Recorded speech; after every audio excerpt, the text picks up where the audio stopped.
इस खबर के सह प्रायोजक है paradise collection and shoot store, railway station road, Lalitpur.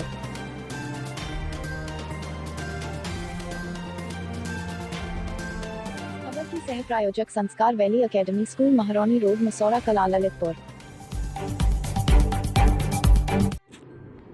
नमस्कार, ललितपुर लाइव टीवी में आप सभी का एक बार फिर से बहुत बहुत स्वागत है। मैं हूं आपके साथ शिवानी शर्मा। आइए एक नजर डालते हैं ललितपुर जिले की आज की कुछ फटाफट की प्रमुख खबरों पर। तब तक बने रहिए ललितपुर लाइव टीवी के साथ। ललितपुर में सागर हाईवे सुरई घाट चौराहे के पास हुआ भीषण सड़क हादसा। अज्ञात वाहन ने एक बाइक सवार को रौंदा, बाइक सवार की मौके पर ही दर्दनाक मौत। देर शाम ललितपुर सागर हाईवे 44 पर एक अज्ञात ट्रक ने बाइक सवार को रौंदा, बाइक सवार की मौके पर हुई दर्दनाक मौत। बाइक सवार की पहचान गणपत कुशवाहा, उम्र लगभग 30 वर्ष, ग्राम तलौआ, तहसील तालबेड़ बताई गई है। मौके पर पहुंची पुलिस ने शव को अपने कब्जे में लेकर पोस्टमार्टम को भेज दिया है और अज्ञात वाहन की तलाश में जुट गई है। ये पूरा मामला ललितपुर थाना शहर कोतवाली क्षेत्र के सुरई घाट स्थित चौराहे के पास का है। ललितपुर लाइव टीवी के लिए पंकज रेगवार के साथ महेंद्र सिंह बुंदेला की रिपोर्ट।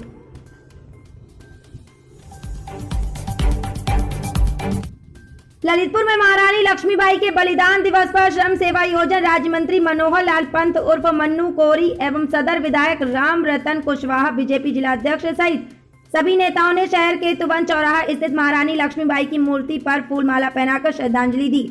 महारानी लक्ष्मीबाई के बलिदान दिवस पर मंत्री, विधायक, बीजेपी जिलाध्यक्ष क्या है कहना, देखिए इस रिपोर्ट में। ललितपुर लाइव टीवी के लिए महेंद्र सिंह बुंदेला के साथ पंकज रेगवार की रिपोर्ट। आज पूरे देश के अंदर, देश और प्रदेश में महारानी लक्ष्मीबाई जी का बलिदान दिवस मनाया जा रहा है और हमारे देश को उन्होंने आज़ाद कराया है।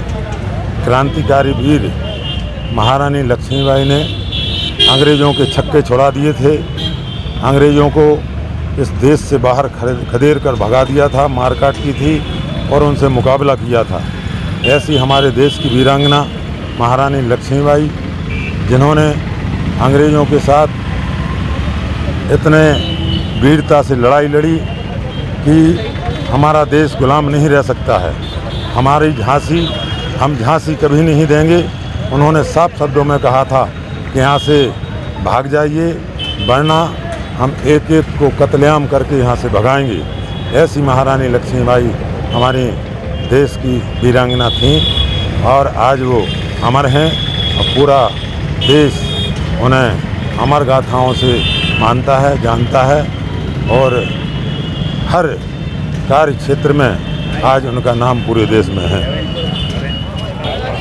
वीरभूमि बुंदेलखंड की महारानी झांसी का बलिदान दिवस हम सभी लोग पूरे प्रदेश में मना रहे हैं और 1857 में हम जानते हैं कि रानी झांसी ने अंग्रेज़ों के छक्के छुड़ा दिए थे और एक किंवदंती है हमारे बुंदेलखंड की कि बुंदेलों की सुनो कहानी, बुंदेलों की वाणी में पानीदार यहाँ का पानी, आग यहाँ के पानी में। ऐसी झांसी रानी पानीदार थी और उन्होंने अंग्रेज़ों को खदेड़ने का काम किया था और स्वतंत्रता की नींव रखने का काम भी महारानी झांसी के द्वारा किया गया था।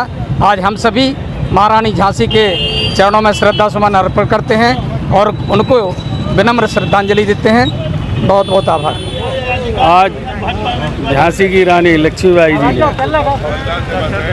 1857 की पहली स्वतंत्रता संग्राम की लड़ाई लड़ी और देश के लिए पहला स्वतंत्रता संग्राम शुरू किया, जिसकी बलिदान हुई और उस बलिदान दिवस पर आज हम महारानी लक्ष्मीबाई जी का सादर नमन, कोटि कोटि प्रणाम करते हैं। धन्यवाद। ललितपुर जिले के थाना सौजना अंतर्गत ग्राम बदौरा पेट्रोल पंप के पास बने एक कुएं में महिला ने अपनी 11 साल की मासूम के साथ अचानक छलांग लगा दी। महिला के कुएं में कूदते ही आसपास ग्रामीणों ने मौके पर पहुंचकर मौजूद हो गए और उन्होंने तत्काल कुएं में कूदकर काफी मशक्कत के बाद महिला व बच्ची समेत दोनों को सकुशल कुएं से बाहर निकाला। जानकारी के मुताबिक ग्राम बंगरुआ निवासी महिला कुसुम, जिसकी उम्र लगभग 30 वर्ष बताई जा रही है, जिसके पति का नाम सुरेश कुमार अहिरवार बताया गया है, जो कि घर में आपसी झगड़े से परेशान होकर महिला अपने बच्चे को साथ लेकर गांव छोड़कर जा रही थी। ग्राम बदौरा पहुंचते ही रास्ते में स्थित कुएं में महिला अपने बच्चे के साथ कूद गई, जिसे देखकर वहां मौजूद लोगों ने तत्परता दिखाते हुए उसे महिला को बच्ची सहित बाहर निकाल लिया। सूचना पाकर पुलिस बल सहित थाना प्रभारी सौजना सत्यप्रकाश शर्मा ने महिला को उसके घर पहुंचाया तथा आर्थिक मदद के साथ खाद्य सामग्री दिया और परिवार के लोगों को किसी प्रकार की झगड़ा न करने और परिवार में शांति बनाने की अपील की। ललितपुर लाइव टीवी के लिए मेहरौनी से सूर्यकांत त्रिपाठी की रिपोर्ट।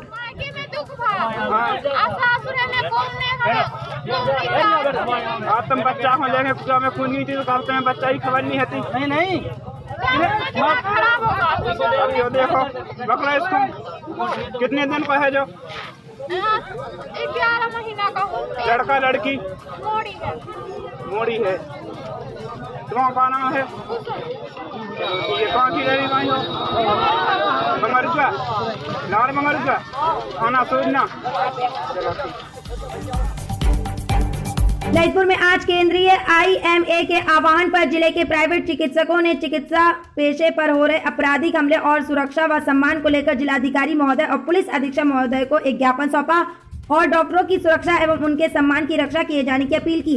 आखिर इस ज्ञापन को लेकर जिले के वरिष्ठ चिकित्सकों का क्या है कहना, देखिए इस रिपोर्ट में। ललितपुर लाइव टीवी के लिए पंकज रैगवार की रिपोर्ट। हम लोग ललितपुर IMA के सभी सदस्य अपने राष्ट्रीय संगठन IMA के आह्वान पर, ये आपको बता दें IMA हमारा भारत देश का सबसे बड़ा डॉक्टर का संगठन है और आज पूरे देश में डॉक्टरों द्वारा डॉक्टरों पर हो रही हिंसा अत्याचार के खिलाफ विरोध प्रदर्शन हो रहा है। आज हम लोग सभी काले बैज और पट्टियां लगा करके अपना विरोध दिखाएंगे और हमारी OPD सेवाएं, अस्पतालें, इमरजेंसी सभी चालू रहेंगी क्योंकि ये दौर आपदा का दौर है, कोरोना महामारी का दौर है। हम जनता को इसमें किसी तरह की परेशानी हम नहीं डालना चाहते। लेकिन दुर्भाग्यपूर्ण है कि पिछले कई वर्षों में कई कानून बने और जो डॉक्टरों पे अत्याचार लगातार होते आ रहे हैं उनमें कोई कमी नहीं आ रही है। यहाँ तक कि इस कोरोना महामारी में जहाँ हम डॉक्टरों ने, हमारे स्टाफ ने, सब ने मिलकर के स्वास्थ्य सेवाओं ने देश को इस महामारी से निकाला है और इतनी अच्छी जो रिकवरी रेट दी है उसका श्रेय गवर्नमेंट को नहीं जाता है, उसका श्रेय हमारी स्वास्थ्य सेवाओं को जाना चाहिए, हमारे डॉक्टरों को जाना चाहिए, हमारे पैरामेडिकल स्टाफ को, अस्पतालों को जाना चाहिए। इसका श्रेय सरकार ले जाती है और अत्याचार हमारे ऊपर होते हैं। 2020 में एक गवर्नमेंट ऑफ इंडिया के होम सेक्रेटरी ने सभी राज्यों को कुछ दिशा निर्देश जारी किए थे। उसमें जनवरी 2020 की एक सर्वे रिपोर्ट थी जिस रिपोर्ट में ये देखा गया था और ये करीब 8 पेज की रिपोर्ट थी कि भारत देश में 75% डॉक्टरों पर ज़िंदगी में कभी ना कभी दुर्व्यवहार, अत्याचार होता है। तो मेडिकल असॉल्ट 75% डॉक्टर पर, चाहे वो वर्बल हो, अब्यूज़ करने का हो, मारपीट का हो या अस्पताल में तोड़फोड़ का हो, और इसमें से 12% डॉक्टर पर फिजिकल असॉल्ट था। ये रिपोर्ट सबमिट हुई थी और इसके आधार पर इसको इन्होंने वो करते हुए और 2020 अप्रैल में जो गाइडलाइंस दी थी उसके अनुसार सभी राज्यों को निर्देश थे कि यदि किसी अस्पताल में कोई तोड़फोड़ होती है तो ऐसे में अपराधी को या दोषी को 3 माह से लेकर के और 3 साल तक की सज़ा, 50,000 से लेकर 5 लाख तक का जुर्माना किया जाए। और यदि किसी डॉक्टर पे फिजिकल असॉल्ट हो तो इसमें ये सज़ा 6 माह से लेकर के 7 साल और जुर्माने की राशि 1 लाख से लेकर 5 लाख। लेकिन ये भी दुर्भाग्यपूर्ण है कि पिछले 1 साल में इस कानून के आने के बाद, इसका नाम था national medical protection act, NPA करके नाम आया था और ये संशोधित था। तो इसके बाद भी अभी तक पूरे देश में हमारे संज्ञान में ऐसा कोई केस नहीं आया जिसमें कि कोई कार्रवाई किसी डॉक्टर के फिजिकल असॉल्ट या अस्पताल में तोड़फोड़ के खिलाफ हुई हो। तो इसका जो दूसरा पहलू ये है कि चूँकि यह जो एक्ट आया है इसका IPC में कहीं कोई उल्लेख नहीं है, इससे किसी IPC की धारा को इसमें नहीं जोड़ा गया है। तो हमारी जो मांग है कि इस एक्ट को, नेशनल मेडिकल प्रोटेक्शन एक्ट जो बना था, इसको IPC की धारा से में जोड़ा जाए और इसकी जानकारी सभी पुलिस मुख्यालयों पर दी जाए। क्योंकि आज अगर हमारा कोई डॉक्टर फिजिकल असॉल्ट होता है और जाता है SP के जाएगा, थाने में जाएगा, तो उसे बताना पड़ता कि सरकार ने इस तरह का प्रावधान हमारे खिलाफ किसी हिंसा या किसी अपराध के लिए किया है। तो पुलिस तक को ये जानकारी नहीं रहती। कई मामलों में तो SP बड़े बड़े अधिकारियों को ये जानकारी इस एक्ट की नहीं है। हमने सरकार से जो मांग रखी है कि इस एक्ट को IPC से जोड़ा जाए, अस्पतालों की सुरक्षा बढ़ाई जाए, जो अस्पताल के एरिया होते हैं वहाँ पर उस एरिया को सेफ्टी एरिया घोषित किया जाए। और यदि कोई डॉक्टर या अस्पताल कर्मी पे हमला होता है और कोई आप जो की रिपोर्ट दर्ज कराते हैं तो उस पर फास्ट ट्रैक में कार्रवाई की जाए और उसमें जो सज़ा हो उसका एक समय निश्चित रखा जाए कि इतने दिनों के अंदर इसमें सज़ा का प्रावधान हो, ताकि जो अपराधी लोग हैं, दोषी लोग हैं समाज में, इस तरह के जो कार्य करने वाले लोग हैं, उनको एक सबक मिले। तो आज इसी के लिए हम सभी डॉक्टर, हमारे साथी सभी साथ में आए हैं और हम जिलाधिकारी को एक ज्ञापन देंगे और आज अपना दिन भर कार्य करेंगे काली पट्टी लगाकर। मैं डॉक्टर विकास जैन, IMS सेक्रेटरी ललितपुर। हम लोग केंद्र और प्रदेश के आह्वान पर आज 18 जून 2021 में नेशनल प्रोटेस्ट डे के रूप में सांकेतिक विरोध कर रहे हैं। हम लोगों की कुछ मांगे हैं, जो डॉक्टर्स का सम्मान जो मान होना चाहिए, हम लोगों का वो सम्मान उस तरह से नहीं मिल रहा है।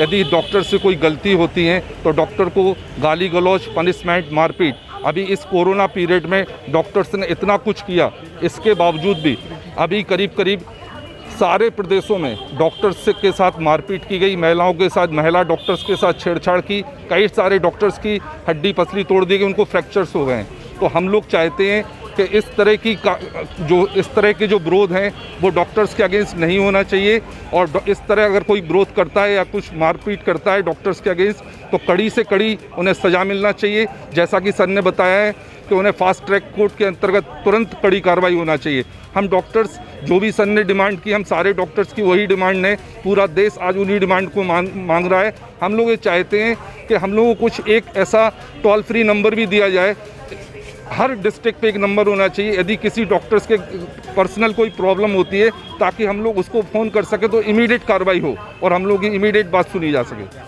क्योंकि जो हम लोगों के बाहर चिकित्सक के ऊपर, हॉस्पिटल्स के ऊपर ये उत्पीड़न हो रहा है, मार पिटाई कर रहे हैं और हम लोगों के साथ दुर्व्यवहार हो रहा है, ये 30 साल पहले इतना नहीं था जो अब शुरू हो गया है। हर व्यक्ति आता है तो वो हम लोगों को इस निगाह से देखता है, प्रताड़ना की निगाह से। तो उसको दूर करने के लिए हम लोग अपना प्रोटेक्शन चाहते हैं, हॉस्पिटल का और अपना और सब चिकित्सक का और पैरामेडिकल का। जो सरकार ने जो एक्ट बनाया है उस एक्ट को लागू होना चाहिए जिससे कि हम लोगों की सुरक्षा हम लोगों को मिले, यही मैं कहना चाहती हूँ। ये डॉक्टरों के प्रति जो पब्लिक की विचारधारा बदली है और हिंसा पर उतारू हो जाते हैं, उसके विरोध में हम लोग ये ज्ञापन दे रहे हैं। इसमें विशेष तौर से सरकार ने, सेंट्रल गवर्नमेंट ने कुछ डायरेक्टिव्स और कुछ जो है धाराओं के तहत जो नियम निकाले हैं उसको नेशनल लेवल पर लागू किया जाए, irrespective of any state government. That's all.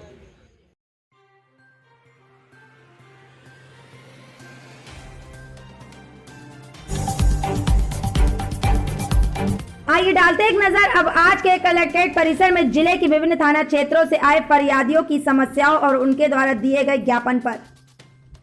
Lalitpur जिले की तहसील महरौनी क्षेत्र अंतर्गत ग्राम कुम्हेड़ी निवासी एक व्यक्ति ने जिलाधिकारी कार्यालय आकर एक शिकायती पत्र देकर बताया कि मेरा आवास आ चुका है, लिस्ट में मेरा नाम है, लेकिन मुझे पैसा नहीं दिया जा रहा है। मुझसे कहा जा रहा है कि पहले 20,000 रुपए दो, जब भी तुम्हारा आवास बनेगा। पीड़ित लगातार 3 सालों से तहसील महरौनी आकर अधिकारियों के चक्कर काट रहा है। आवास का पैसा तो उसे नसीब नहीं हुआ है अभी तक, लेकिन अधिकारियों के चक्कर लगाते लगाते एक्सीडेंट में उसका पैर जरूर टूट गया, जिसे परिजन टैक्सी में रखकर जिला कलेक्ट्रेट परिसर लाए और जिलाधिकारी से मदद की गुहार लगाई। ललितपुर लाइव टीवी के लिए पंकज रैगवार की रिपोर्ट।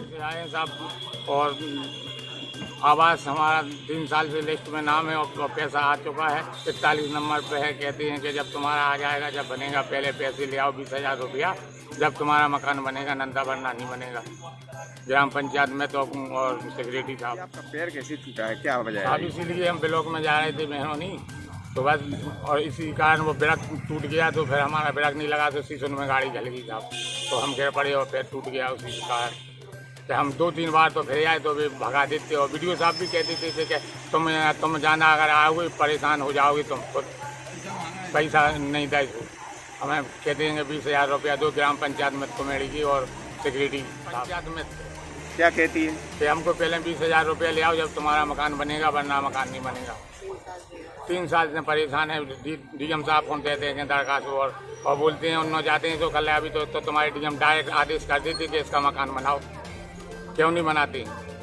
आज आप कहाँ आए हैं, क्या मांग है?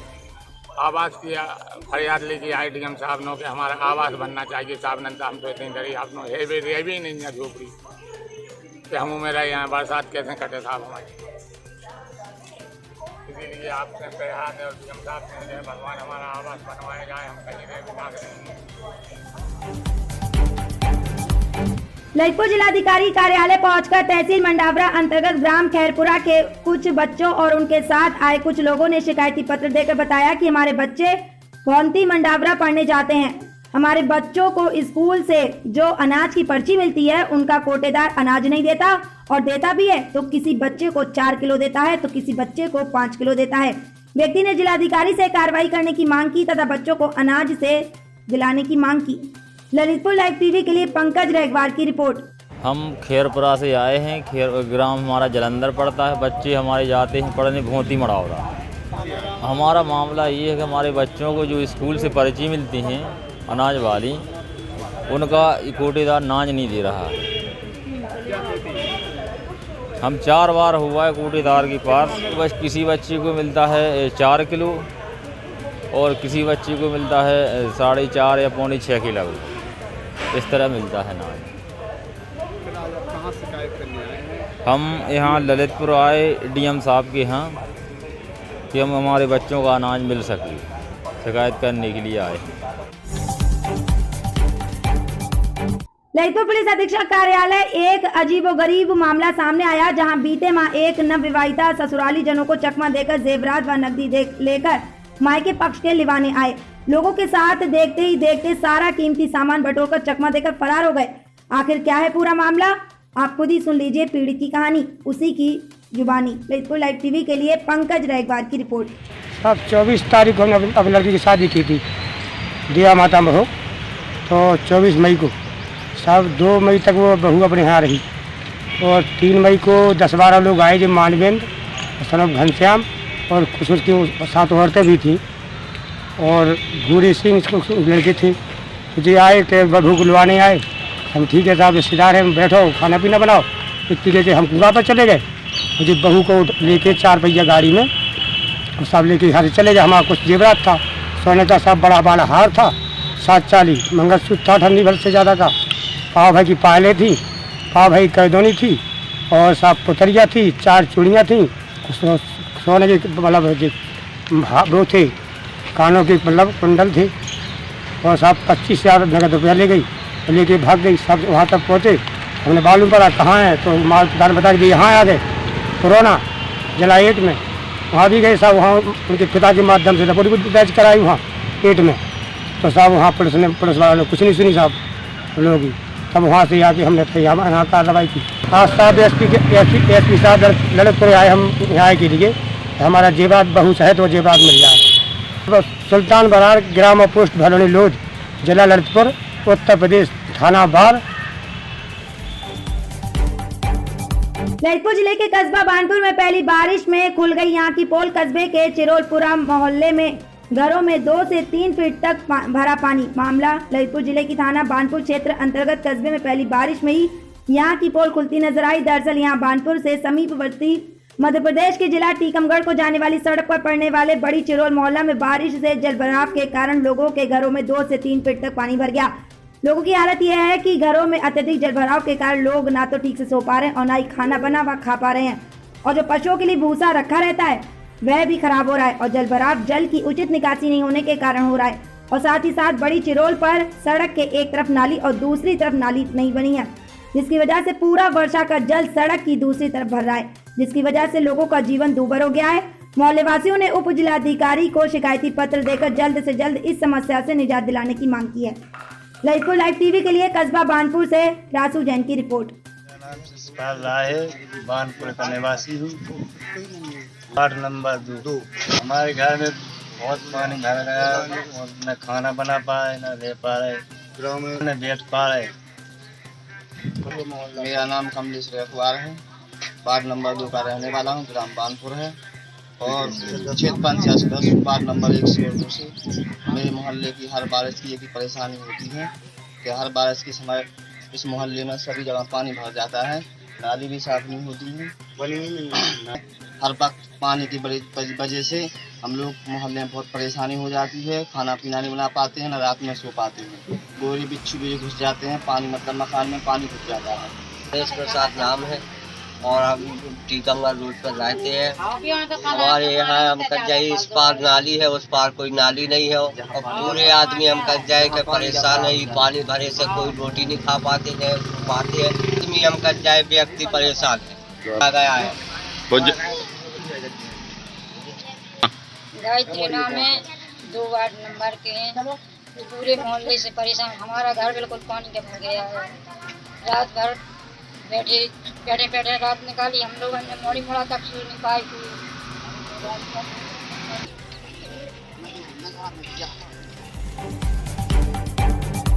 ललितपुर जिले के मंडावरा तहसील अंतर्गत रनगांव में विद्युत विभाग की लापरवाही लगातार जारी है। यहाँ खराब विद्युत केबल को जोड़कर चलाया जा रहा है काम। विद्युत केबल के बार जलने से यहाँ के बाशिंदे हो रहे हैं परेशान और हैरान। इस भीषण उमस भरी चिपचिपाती गर्मी में, वो भी इस कोरोना काल में।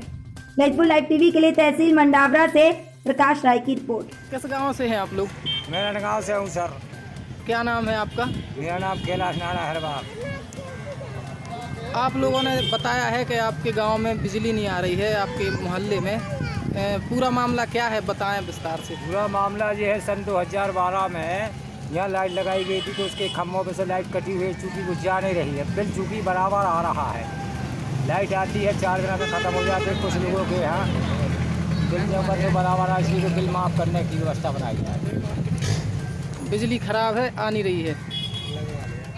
आप बताएं क्या समस्या है बिजली की? समस्या ये है कि जब से लाइट लगी है तो लाइट नहीं आ रही है। सुधर भी जाती है तो कभी 2-4 दिन आएगी फिर चली जाएगी। कोई समस्या का हल ही नहीं हो रहा है। कम से कम इसको 5-7 साल परेशान है, पूरा मोहल्ला परेशान है। क्या मामला है आपके मोहल्ले में? हमारे मोहल्ले में ये मामला है कि जब से ये केबल लाइन डली है तब से लेके अब तक इसमें 1 हफ्ते पूरी तरह से लाइट नहीं चली है। हम लोग इस लाइट से बहुत परेशान हैं। ये लगता है जैसे हम लालटेन में फिर से आ गए हैं। 1 महीने में हम लोगों का लगभग 4 लीटर तो तेल जलना ही जलना है, केवल लालटेन उसमें। लेकिन मिट्टी का तेल तो सरकार दे भी नहीं रही है आजकल। भैया बाजार से लेना पड़ता है, मजदूरी करते हैं, बाजार से लेते हैं, क्या करें, मजबूरी है। कौन सा मोहल्ला है आपका? हमारा भैया हरजन मोहल्ला है, रविदास मंदिर के पास रनगांव बस्ती है ये। गाँव रनगांव? हाँ रनगांव। तो अभी कब से लाइट नहीं आ रही है? अभी कम से कम 1 हफ्ता हो गया है, ये लाइट बिल्कुल नहीं आ रही है।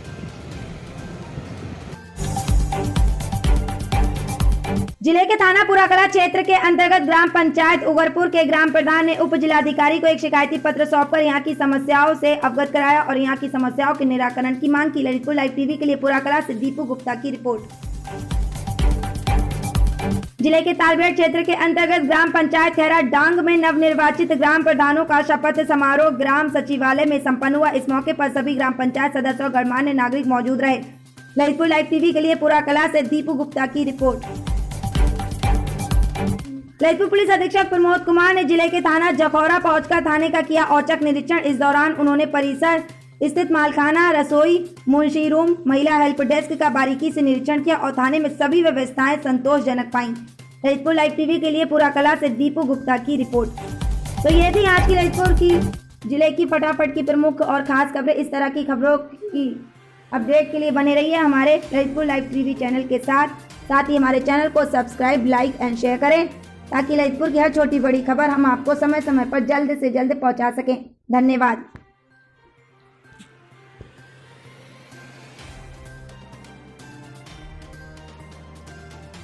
Subscribe now and press the bell icon. Never miss an update.